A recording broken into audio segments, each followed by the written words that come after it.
بسم اللہ الرحمن الرحیم۔ السلام علیکم دوستو۔ سمرقند میں قاضی کی عدالت کچاکچ بری ہوئی تھی مگر موت کا سناٹا طاری تھا۔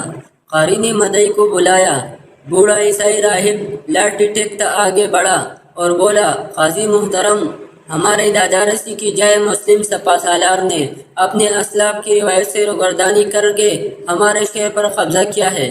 پہلے مسلمان کسی شہر پر حملہ کرتے وقت اہل شہر کو اسلام کی دعوت دیتے یا اس سے جزیہ دینے کا کہتے۔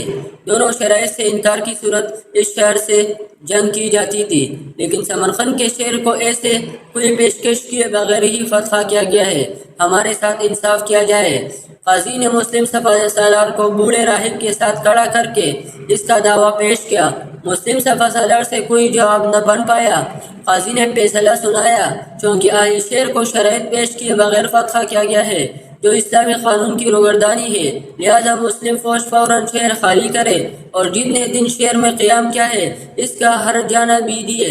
فیصلہ سن کر بوڑھے راہب سمیت اہل سمرقند سناٹے میں آگے۔ انہیں اپنی سماعتوں پر یقین ہی نہیں آیا کہ ایک قاضی اپنے ہی امیر اور سپہ سالار کو مفتوح شہر خالی کرنے کا کہہ رہا ہے۔ لیکن پھر آفتاب نے غروب ہونے پہلے وہ منظر بھی دیکھا کہ قیصر و کسریٰ کو خوش و خشاک کی طرح روننے والی قاضی کے حکم کی تعمیل میں شہر خالی کر چکے تھے۔ اگلے دن اس سے بھی عجیب طلوع ہوا جب بوڑھا راہب اور اہل شہر اسی مسلم سپہ سالار کی قیادت میں نماز فجر ادا کر رہے تھے جس کے خلاف وہ کل مدعی بنے تھے۔